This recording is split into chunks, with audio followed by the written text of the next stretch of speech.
when Lilith was refused to be subordinate, when she flew away, tradition basically turned her into a demon who threatens children and seduces men in their sleep. Then you have Mary, who's celebrated for her obedience. And to me, this contrast creates such a dangerous pattern. Women who follow the rules are saints. Women who demand equality are demonized. And, we see this. This is our difficult women, right? The difficult women. This contrast to me, unfortunately, reveals how religions have typically rewarded female submission while punishing autonomy. And I think we see that in everyday life.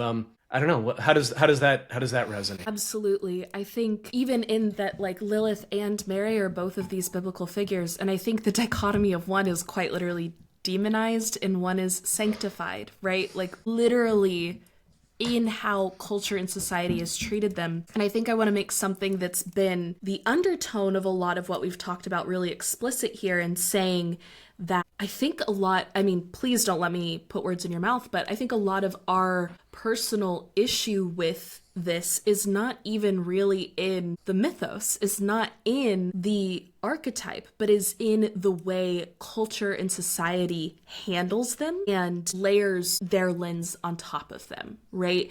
And that the Lilith story and the Mary story, to me, returning to them as an adult now who has been able to, like you mentioned earlier, choose meaning for myself, make meaning for myself out of these things, they are both deeply empowering to me. And like I said, I have a very strong affinity for Mother Mary, despite all of these objections that I have to how her story has been handled.